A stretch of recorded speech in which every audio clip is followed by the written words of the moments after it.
Today's daf is Eruvin Memtet. Today's the daf for Erev Yom Kippur. We're going to post the Yom Kippur daf shortly after Shir today. This week's learning is sponsored by Leora and Marty Feinberg in memory of their mother and mother-in-law, Miriam Ruda Adler, Miriam Ruda Bat Yitzchak, and Chana Zissel on her second Yurtzeit, which will take place on Yom Kippur. And by Medina Korn in memory of her beloved teacher and mentor, Rav Eruvin Abramin, Rav Eruvin ben Tzvi Aryeh Verivka Zatzal, on his fifth Yurtzeit. He dedicated his life to advance Torah study for women and inspired so many to a personal and halachic integrity with his wisdom, caring, and sense of humor. Yehi zichro baruch. Okay, we're going to get started from the bottom of Memchet Amibet. What we saw in the previous shiur, we started with this topic of the three chatzerot of Rabbi Shimon, where he brought it as a comparison to the case of Erev Tchumen, where we have three courtyards that each open up into the public domain and each also open into each other, but two made an Erev with each other and two made an Erev with each other, but not all three together. So A and B and C, but not A with C. Rabbi Shimon said, it sounded like Rabbi Shimon said, everyone can carry to the place where they made an Erev with. Today we're going to suggest maybe that's not exactly the case. But A and C can't carry from their courtyard to the other because they did not join an Erev together. So starting from the bottom of Memchet Amibet, a few lines from the bottom, Amar Rav Yehuda Amar Rav, Zo Divrei Rabbi Shimon. Rabbi Shimon is what's mentioned in the Mishnah. We don't see any opposing opinion, but we already learned before that someone disagrees. And now we're going to see, according to Rav, Aval Chachamim Omrim, Reshut. Now the question is, the rabbis disagree, that's agreed by everybody, but how did they disagree? What exactly did they disagree about? Aval Chachamim Omrim, Reshut Echat Meshameshet L'Shtei Reshuyot. The one reshut in the middle, B, can function as a reshut for A and for C. In other words, B can be open to anyone who doesn't Eruv with B. So C can carry and A can carry. They can both carry into B. And they can then carry back. Aval lo shtei reshuyot meshamshot lereshut echat. But the two A and C can't both function for B at the same time. In other words, B is not allowed to carry to both A and to C. You can't have it both ways. You can't have everything. You can't say, oh, I got an Erev with this side and I got an Erev with that side, when those two sides didn't make an Erev with each other. That doesn't work. Okay? I just want to preface this shiur by saying that until we get to the next Mishnah on Amibet, our entire topic today, just to be clear, is until the next Mishnah, is all about Eruv Chatzerot. We're moving away from Tchumen temporarily, just because Rabbi Shimon brought this comparison to Eruv Chatzerot, and we're back to Eruv Tchumen, which is all about, right, if we want to be together, and today we're even going to get to, how does this whole thing work? By what mechanism does this work? That by us putting food together, we're basically considered one unit, and we can carry within our courtyard, okay? Or if we do it two courtyards together, we can carry from one courtyard to the other. So this actually sounds a little similar to Erev Tchumen, that you can't have two Tchumen in two different places. So likewise, you can't be sharing with two different people that theoretically aren't sharing with each other. Okay? So that's what he says. That's Rav's explanation of Chachamim, how the rabbis disagree with Rabbi Shimon. But Ki Amarita Kamed de Shmuel, this is Rav Yehuda talking. Rav Yehuda said, this is what Rav told me. Now, Rav Yehuda was a student of Rav, and when Rav died, he went to be a student of Shmuel. And we've seen this a number of times. When he goes to learn with Shmuel, he brings the Torah that he learned from Rav. And he basically says, oh, I learned from Rav the following, and, he said something different. So, Ki Amarita Kamed de Shmuel, when I told Shmuel what Rav taught me, Amarli, Shmuel said to me, no, that's not how it goes. Av zo divrei Rabbi Shimon. Even Rabbi Shimon thinks what you just said in the name of the Chachamim. Rabbi Shimon thinks that people in Chatzer B can't carry to A and C because A and C aren't together. So B can't be part of two Rishayot at the same time. A, it's no problem. In other words, you can really be part of two, but two means yourself and one other. But you can't be part of two different Rishayot. Whereas A and C are totally fine. They can carry from one to the other because they can carry to B because they're together with B. And that's just two, that's fine. But you can't, that's their Rishut and one other. But B can't be in two places at one time. Aval Chachamim Omrim Shlosh Tana Surot. So how do the rabbis disagree then? If Rabbi Shimon holds they can't, so comes Chachamim and they say, oh, everybody's forbidden. Okay, not just the people in, right? Not just that B can't carry to A and C, but no one is allowed to carry. And this goes back to something I mentioned when we talked about this case in the beginning, which is that theoretically, if they're all open to each other, then it's possible, right? The Chachamim view it as if they don't all make an Eruv together, then no one's allowed to, right? Then everyone's considered an independent courtyard and they can't carry from courtyard to courtyard. As we learned, about 5 people who are in one courtyard and one decides not to be part of it, it messes it up for everyone else. So likewise here, since A and C are together, it messes it up for everybody in the Chatzerot. Even though, right, the reason why Rabbi Shimon doesn't think this is the case is because each one opens to Reshut HaRabim independently. They each have their own independent exit. Because they each have their own independent exit, this isn't the same as if one was behind the other. If one was behind the other, it would be more of a problem. But since they can each have their own exit out, therefore he doesn't think that that's an issue. But the rabbis think it's an issue. Tanya Kavatei de Rav Yehuda Aliba de Shmuel. Now we're going to bring a braita to support Shmuel's reading of this. And you're going to see it really says this explicitly in the braita. Amal Rabbi Shimon. Lema davar domeh. Okay, again, it starts out just like our Mishnah. What is the case of Eruv Tchumin like? It's just like domeh l'shalosh chatzerot, haptuchot zo lazo, uptuchot l'reshut harabim. Right? Both to 3 courtyards, they're each open to each other and each open to the public domain. Irvu shtayim, now notice what his subject is. Irvu shtayim ima emtzait. His subject is the 2 on the outside. If the 2 on the outside made an Eruv with the middle, zo mevi'ah mitoch beitah ve'uchelet, each can bring food from their house into the middle courtyard, right? Anyone from Chatzer, from courtyard A and courtyard C, can bring food into the middle and eat their food in the middle. Right? A can and C can. Now notice they don't mention B at all. Anything that's left over from the food that they ate in courtyard B, each one, right, he can bring, right? The ones in A can bring their food back to their house, and C can bring their food back to their house. But the rabbis say all 3 are forbidden. Okay, so, and yes, this is all because they didn't make an Eruv together. If they were to have made an Eruv together, there wouldn't be an issue. Okay, so now, so number 1, this proves Shmuel, that basically even Rabbi Shimon doesn't allow B to carry into A and C, because A and C haven't made an Eruv together, and that means that B can't be part of this one and part of that one if those 2 aren't together. But again, A and C can each carry to the middle, and the rabbis say all are forbidden. So this supports Shmuel. And not only that, but as the Shmuel Latame, another thing we're going to say is that Shmuel is consistent within what he says in a different case, which is a similar case. Okay, I just want to remind you of a few things here. There's Eruv, you can make an Eruv of a bunch of houses within a Chatzer. That allows you to carry. These are all basically the same.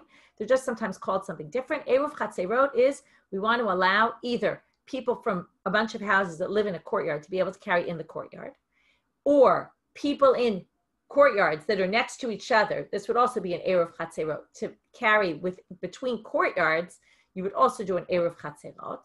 And then there's what's called Shitufei Mevo'ot. That is, it's the same idea as an Eruv Chatzerot. It's just different people in different courtyards that all open up to a common alley, do what's called Shitufei Mevo'ot. They put food together, and that allows them all to carry from their courtyards into the Mavoi. If they did an Eruv Chatzerot in their Chatzer, then they can even take things out from their houses into the Mavoi. But if they didn't, then they can only take things that were in their courtyard into the alley. Okay? Now, Shmuel talked about a different case. Okay, and for here we have a picture. I'll put it up on the screen. Okay, picture number 181. Damar Shmuel, Chatzer shebein shnei mevo'ot. We have a Chatzer, and it's in between 2 mavois. Okay, we have 2 alleys. Instead of this Chatzer, normally our pictures always showed the courtyard opens up into an alley. This one opens up into 2 alleys. And on the other side of the alleys, each of them, there's other people living there. Okay, there's other courtyards that open up to these alleys. So this person is now part of 2 different alleys. Irva'im shnehem, asura'im shnehem. This courtyard cannot make an Eruv with both of the mavois, okay? Because this is exactly Shmuel, this is what we're saying. Shmuel matches what he says in our case, which is, even Rabbi Shimon held, you can't be in 2 houses at once, right? B can't be both part of A courtyard and part of C courtyard. It's the exact same thing here. You can't be part of one mavoi and part of another mavoi. So if you do it with both, it doesn't work. Now we're going to have a whole bunch of different cases, though, with this mavoi. Okay, that already proves that Shmuel goes to shitato, but now we're going to have some more cases. Lo iram shnehem. What if this courtyard didn't make an eruv with either one? Oseret al shnehem. Now, let's say the other people that we can't see in this picture, you can see a little green on the left side here, right? That's open to another courtyard. Those people in that courtyard, let's say they wanted to make an eruv, right? Let's say there's a bunch of courtyards that open up to this mavoi on the other side. They want to make an eruv. They can't because this courtyard didn't join. This courtyard can't join, we already said. So because this courtyard can't join, we're basically stuck. And all the people in the mavoi are not allowed to make an eruv. Because again, one person doesn't join, it messes up for everyone. Here, it's not just one, right? It's one courtyard. One courtyard is the same as one person when it comes to shitufei mevaot. Haya be'echad, but now we're going to have more details. What if be'echad regila u'be'echad ena regila? There was one, let's say he went out usually using the left mavoi and not the right mavoi, okay? Let's say this courtyard, the people in the courtyard never go out to the right. It's just not convenient for them. Let's say, they always go out to the left. If that's the case, then zosha regilabo asur. Then the left-hand mavoi is going to be forbidden because the person's not used, right? Because he uses all the people in the courtyard use that exit and they didn't join, right? They can't join. So because of that, it's forbidden. V'zosha eina regilabo mutar. But the other side, if all the other courtyards that open up to the right side of the mavoi, since nobody uses the right side of the mavoi from this courtyard, all the other courtyards can make an eruv there and ignore this courtyard, and it's fine because the fact that this courtyard doesn't join is irrelevant because this courtyard doesn't normally use it. Okay, it would only have to be if there's another mavoi that we say that's their usual place. Okay, that's so far the Braita. Now we're going to have, that's what Shmuel said. Now we're going to have two more limitations to this law. Amar Rabba bar Rav Huna, the first one is in the name of Rabba Rav Huna, the next one also is going to be Shmuel. Let's say we said that this courtyard can't make an eruv with both. But what if we have this situation where it's ragil and not ragil, let's say they made an eruv with the side that was eina regilabo. Okay? So with the right side that we said. Hutal regila la'atzmo. The other mavoi now, since that Shabbat, the courtyard made an eruv with the side they don't usually make an eruv with, that basically enables all the people in the other mavoi to make an eruv without this courtyard.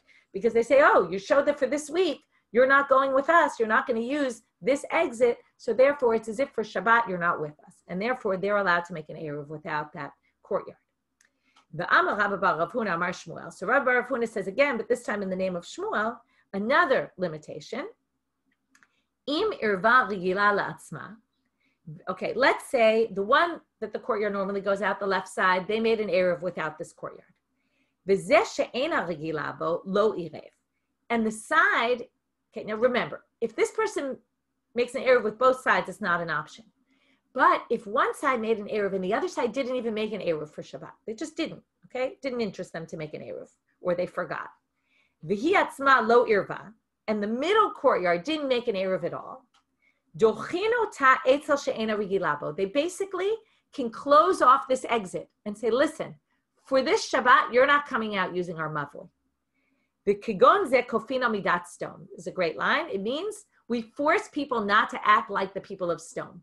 We basically say, right, for the people in this courtyard, even though they normally go out through the left, we're going to force you only to use the right exit. Because if you only use the right exit, you'll allow all of us to carry inside our mavoi. Things will be easy for us. And for you, what's the biggest deal? So you go out the other side and you go out to the street on the other side. Really, it's no skin off your back. So therefore, they can force, because, right, this is midat stone, right? It's no skin off your back and yet you're being mean anyway, right? That's not appropriate. So basically, they can force him to kind of be with the people on the other side so that they can walk out where they want to walk out. Moving on. Now we're going to have some other halachot about Rabbi Yehuda Amar Shmuel. Just want to see. Okay, nothing major in the chat. Okay, so now Amar Amar Rabbi Yehuda Amar Shmuel. Hamakpid is going to bring a few other halachot about Eruv Chatzerot. Hamakpid al Eruvo ein Eruvo Eruv. If you're very stingy and you put your food into that Eruv pot, right? We put all our food together in a utensil. And I say, listen, you can't eat my food though. I'm putting it here, but I'm just putting it here symbolically. No one's allowed to touch my food. That's not an Eruv. What does Shmuel say? A good line. He says, Eruv mashmo. What do you call it, Eruv? Eruv shmo. His name is Eruv. It's called an Eruv. What is an Eruv? Means putting things together, people together, we're all together means we all share food. And if you're not sharing your food, right, and you're just putting it there symbolically, that doesn't mean anything. So he basically says that's what an Eruv is, and therefore it doesn't work. Rabbi Chanina disagrees and says, Eruvo Eruv. It's a little bit like Anshe Stone. Says, right, your Eruv works. It's just we call you Anshe Vardina. Vardina apparently were people, it was a city. People were known to be very stingy. And because of that, we just call them, well, that's a stingy person, but your Eruv is still effective. It's not, we frown upon what you're doing, but it actually does work. Another halacha of Shmuel, and then we're going to go back and ask, why did Shmuel say both these halachot? Aren't they basically saying something pretty similar? Amar Rav Yehuda Amar Shmuel, hacholeket eruvo eno eruv. If you split up your eruv into two different utensils, that doesn't work either. Kiman, kibeit Shammai. Wait a minute. Isn't that what we learned in the name of Beit Shammai? Shmuel's going to hold like Beit Shammai? That doesn't make any sense. Tanya, as it says in the following Braita, Chamisha shegavu et eruvan, v'netanu b'shnei kelim. Remember, 5 people put their eruv together, and they put it into 2 utensils. Beit Shammai omrim ein ze eruv, Beit Hillel omrim harei ze eruv. Beit Hillel says this is fine, and Beit Shammai says this isn't fine. So isn't Shmuel saying exactly what Beit Shammai says? And that doesn't make any sense. Shmuel should be holding like Beit Hillel. So they say, afilu tema Beit Hillel, ad kan lo ka'amre Beit Hillel hatam, ela demanya malyan lamana va'ayater. When Beit Hillel said that, Beit Hillel said it works in 2 kelim. What case is he talking about? There's 2 reasons you could put, maybe more than 2, but let's start with 2. There's 2 reasons why one could put food in 2 different utensils. One is we all bring our food. Someone didn't think properly about which was the right utensil, right? This is always classic in my house, right? Who's the person that's best at figuring out which Tupperware is the best to put your food into? So someone didn't figure it out properly and it overflowed. So they needed another utensil. That's the case where Beit Hillel says, no problem, you can do this.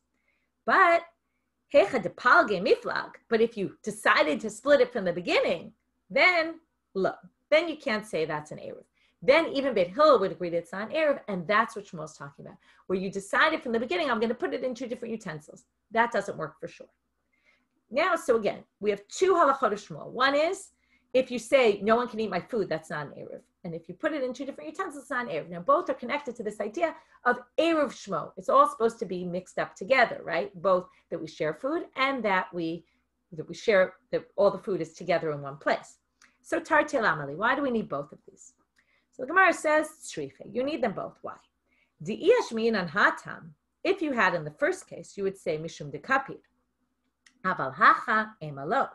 You would say, if you had it there, you would say because you're kapid. Okay, if you had it only in the case where one person said, I'm not letting anybody eat my food, then you'd say, well, that's because he said, I'm not letting anyone eat my food. Aval hacha, but in the case where they just put in 2 utensils, you might say, emalo. Maybe you'd say, well, that could work as an Eruv. V'iesh minan hacha, and if we have by us, meaning the second case, where he said, where they put it in 2 different utensils, you would say mishum depalge miflag, because it was split in 2.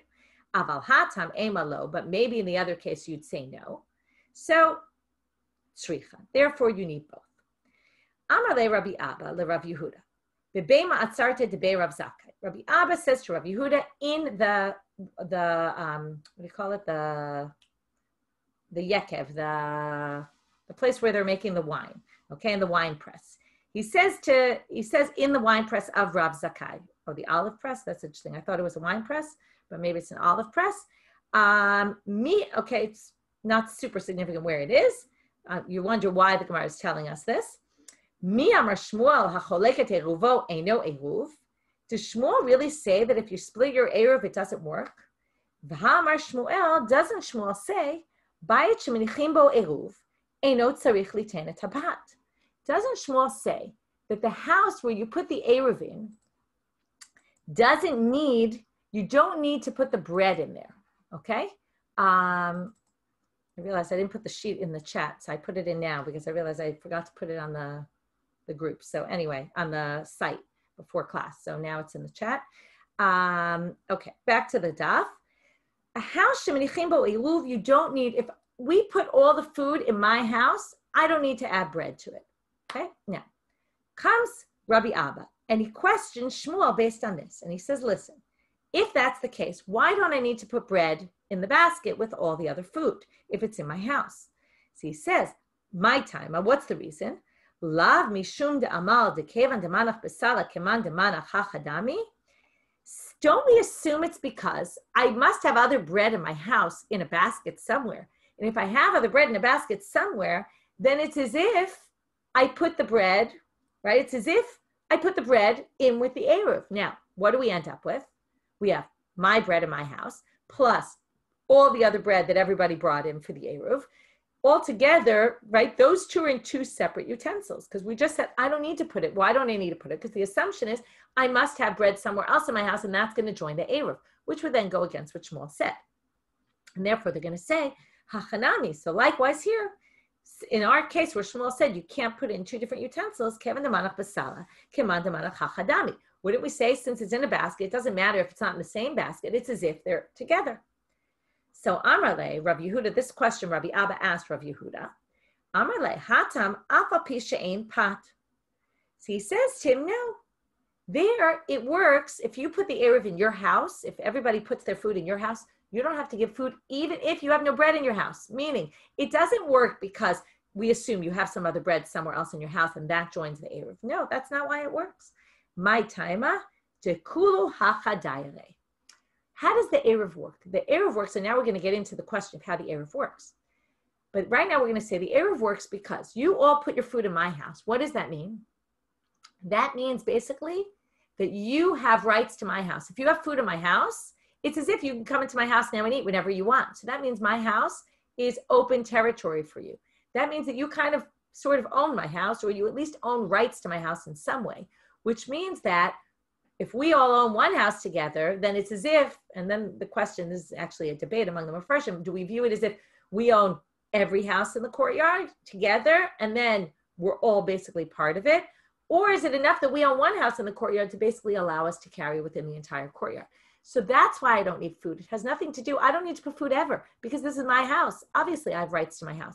I'm just saying that I'm opening my house to all of you. You can all come in and eat what you want in my house. That means my house is your house.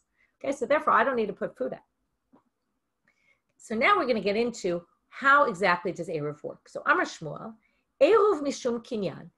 Basically, it works by kinyan. What is kinyan? Acquiring, by an acquisition. Basically, everybody acquires a right to use okay, now here's the debate among the Rishonim. Is it that by putting it in my house, everybody acquires the right to eat the food in my house? Okay, and not eat the food, but everyone acquires right. They basically buy rights to my house. And then we all have basically rights to my house. Since everyone bought rights into my house, that allows us to carry in the courtyard because we all share a house in the courtyard. Or is it that we're all buying rights by all putting food together?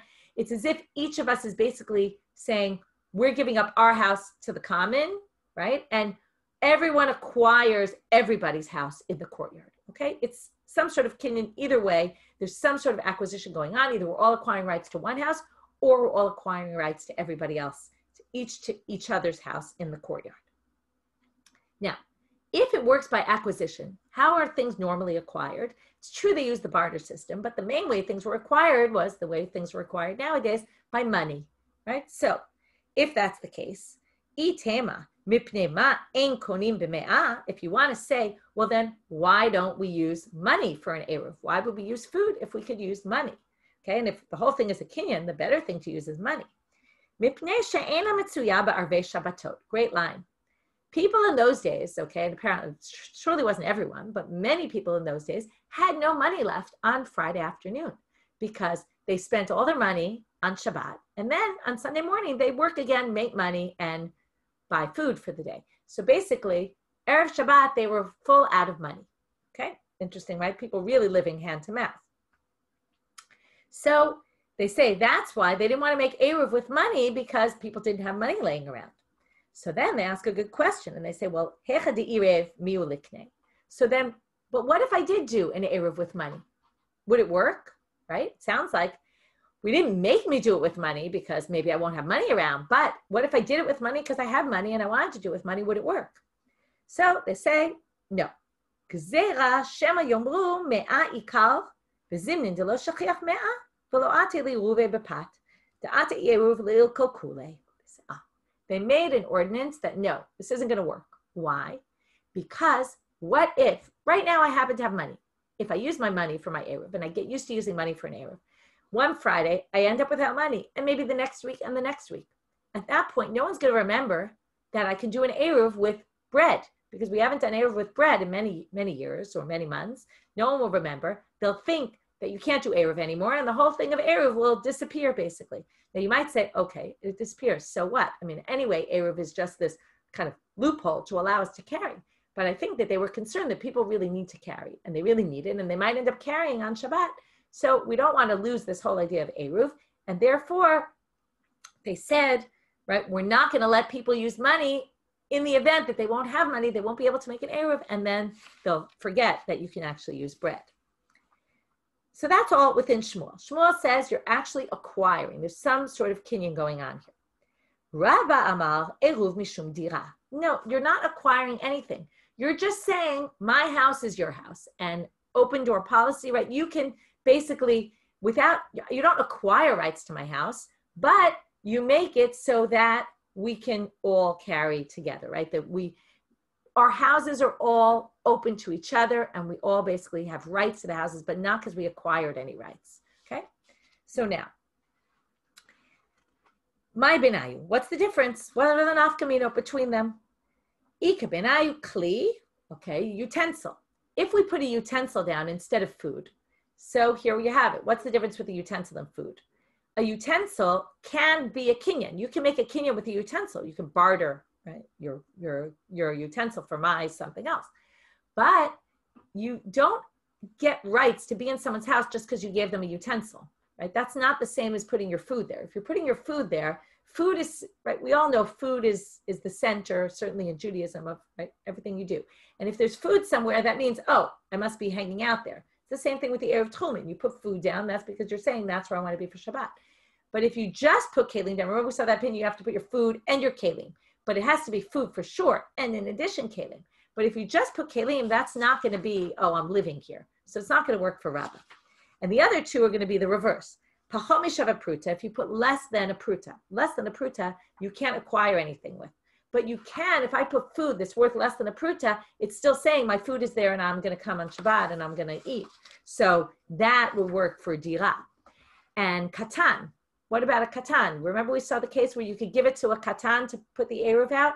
If it's a kinyan and we're acquiring something, then you can't have a minor do it because he can't affect an acquisition. But if you say it's mishum dira, then it will work. And now comes Abaye and he says, so we had Rabbah and Shmuel, the two different approaches. Is it mishum dira or is it mishum kinyan? So Amar le Abaye le Rabbah, ledidach kasha ule Shmuel kasha. It's difficult for you and it's difficult for Shmuel. Both of you I have some issues with. Why? From the following Braita. Hatanya, it says in a Braita, Chamisha shegavu et Eruvan, keshehem olechin et Eruvan lemakom acher. When, let's say, 5 of us got together, we did an Eruv together. Okay, we're part of a courtyard, great. Now, we want to do an Eruv together, the 5 of us, our courtyard with the next door courtyard. Remember, that's how I described it before. You do with your own, and then you can do with others. So, if we want to join together with someone else, so we bring our food to the other courtyard. So one can represent all the others. So comes Abaye and says, Hu niu dekakane v'tulo. If you go like Shmuel and you say it's an acquisition, well, he's the only one doing the kinyan, nobody else is. And hu niu dekadayer, if he puts the food into the other person's house, it's only he who put the food down, so he acquires rights to it. In other words, if you say mishum dira, it's not acquisition, but he's kind of like living in their courtyard. But too low, not anybody else. So it seems to not work according to both your opinions. But the obvious answer is Amar le, lo. Tikulu ka'avid. I'm sorry, I skipped a line. Lo ledidi kasha v'lo l'shmuel kasha. This isn't difficult for my opinion, and it's not difficult for Shmuel's opinion.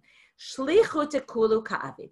He's basically acting as a messenger on behalf of all those people. So you only need one person to do it, but that one person can do it and bring it to, right? It can be a representative of all of us. So he's basically saying, I'm acquiring this for all of us. And that's why it works. And therefore, that source is not a problem at all. And the Eruv does not need to be eaten, by the way, right? The Eruv is just symbolic. In fact, the Eruv that we use for Eruv Chatzerot never gets eaten, right? They put matzah out and they leave it all year long. It doesn't get eaten. It's just symbolic that it could be eaten, but it doesn't have to be eaten. Amar Rabba, Amar Rav Chama bar Guria. Back to the beginning. Where did we start today? With Rabbi Shimon versus the rabbis. And we say here, Amar Rav, he says in the name of Rav, Halacha ke Rabbi Shimon. We paskin like Rabbi Shimon. In fact, we already knew this because we talked about this when we talked about all the who do we paskin like and do we have general principles of we paskin like this person over that person. And here was another case of where we paskin like Rabbi Shimon against Rabbi Yehuda, because remember they said that Rabbi Yehuda was really Rabbi Shimon. By the way, there was something that came up after class that I really have neglected to mention in class, which is very important. So now that we're already making reference to this, I'll mention it now, which is that whole debate there about do we hold by general principles of this person versus that person, halacha like this person, or do we not hold by general principles? Rav Misharshi tried to say we don't, and they ended up saying that was really in the name of Rav, that Rav didn't hold by those principles, is a difference of approach of how to keep halacha, or paskin halacha. Do we say we just have general principles and those go across the board, maybe an exception here and there, but basically we assume this rabbi maybe knew more, for whatever reason we're going to take a rule. It's always this rabbi, like we do with Beit Hillel and Beit Shammai, right? We almost always paskin like Beit Hillel. Is that the way we paskin halacha? Or the other approach is, do we look at each individual machloket and think about what are his reasons? What are his reasons? Why did, and what the situation is and what the needs are. And maybe it's a much more, you could say somewhat subjective or more individual, right? The halacha is not this massive system that there's just rules, and we always go by them no matter what. No, it's thought out and you have to think, well, let's look at each individual situation and let's decide who seems more reasonable in this case. Or again, there's so many factors that come into when you paskin halacha, so all those factors have to come up. And therefore, even the one who says we go by general principles still will consider those other things, and if there's a reason to, they'll change it. But it's a difference of approach. Do we kind of say we just have to be clear cut and it's always going to be this person, or almost always at least? Or do we say otherwise, okay? And that's not the way we paskin halacha, and those are the differences in approach there. It's just an important thing to talk about when you talk about how we view paskining halacha. Okay, moving back to Eruv Tchumin.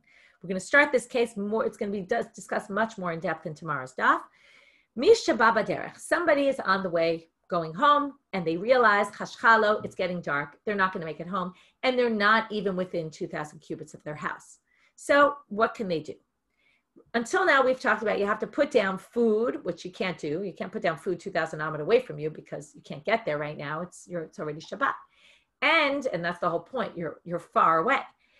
And you can't use your feet because you can't put your feet 2,000 amot away from where you are right now, right? Let's just assume your house is 4,000 amot away from where you are. And there's some spot 2,000 amot away and you know about it. This is your way home. You walk here every day. You know there's a particular tree on the way or fence or somewhere where you can specify something. So hayamakir ilan ogadil. You knew of a tree or a fence. V'amar, and you say, shvitati tachtav. I want my shvita to be, I basically am declaring that my place for Shabbat is under that tree or by that fence. Lo amar klum. This doesn't work, okay? It doesn't work. We're going to have to see, what does it mean it doesn't work? That we're going to get to first thing in the Gemara. Does it not, to what extent doesn't it work, I would say. It obviously doesn't work, that means it doesn't work. But to what extent doesn't it work? We'll get to there soon. And why doesn't it work? Well, we'll see why also, but it seems the basic problem is you say you want to be under this tree. Now, under this tree is more than 4 cubits, or the fence. So we don't know what part of the tree you were specifying, okay? And again, there's going to be a bit of a debate, what exactly is the issue? But let's just say it generally right now, that you haven't specified which area, and then it becomes complicated. Where do we measure from? And you didn't specify a specific place, so it becomes complicated. So basically, we say it doesn't work.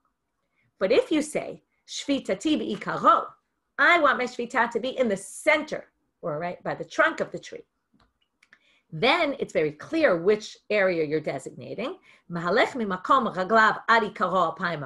Assuming that's within 2,000 amma of you, you're allowed to go to the tree. And you get another 2,000 to go home from there. In this case, you end up being able to walk 4,000 cubits on Shabbat once it gets dark. Okay, here's an interesting line. Let's say you don't know any landmarks along the way. Or you didn't learn this Mishnah, and you don't know that you could do this. So the Amal, and what did you say? This, by the way, would be the halacha even if you didn't say anything, okay? But in any case, I think they're just matching it to the first case, but it would be the same if you didn't say anything. V'amar shvitati bimkomi, and you say, I want to be where I am right now. Zachalo mekamo apayim amal lechol ruach, right? You get 2,000 cubits in every direction. This is basically classic. This is wherever I am, that's where I am for Shabbat. And then I get 2,000 cubits from there. Remember, you actually get 4 cubits, 4 amot, and then the 2,000. Now, agulot, divrei Rabbi Chanina ben Antigunus. Now we get into how do we measure them, okay? For this, we'll look at the pictures again.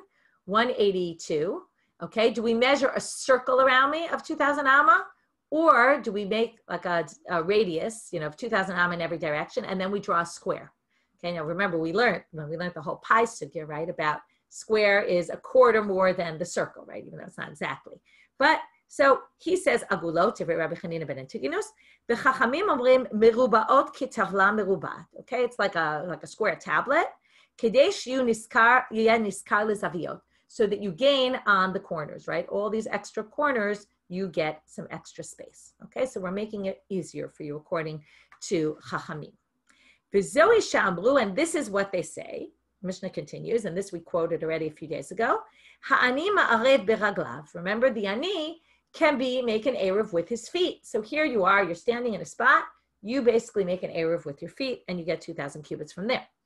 Amar Rabbi Meir, en lanu ela ani. Only a poor person can do this, not anybody. Rabbi Yehuda omer, echad ani ve'echad ashir. Remember, it's not just, this is the whole thing. Is it better to do it with bread? And then Rabbi Meir says only an ani can use his feet. Whereas Rabbi Yehuda said, no. This is for everybody. It's better if you're standing there. That all the more so shows your kona shvita. Lo amru ma'arvim bepat elala kelal ha'ashir shelo yetzeh v'yareh beraglav. The only reason why we allow bread was to make it easier for people so that they don't have to stand there the whole bein hashmashot of Shabbat, of Erev Shabbat. It's not the most convenient. If they can afford it, then, put some bread out. And that's easier. Okay, so what's interesting about today is we had a whole discussion about Eruv Chatzerot. Is it Mishum Dira? How does it work? Is it because you're basically acquiring, you're basically saying my home is there, or you're actually acquiring, right? Do you get rights to be in their house and that's enough? Or is it actually an acquisition? Here we have the same thing by Eruv. Is it better that you're physically there, Eruv Tchumen, right? Or is it symbolically, the food is more what's important than the standing there? Okay, so now the Gemara is going to start, my lo amar klum. What does it mean that if you say shvitati under the tree, you don't say anything? So, amarav lo amar klum kolikar, ta'afilu letachtav shalilan lo matze azil.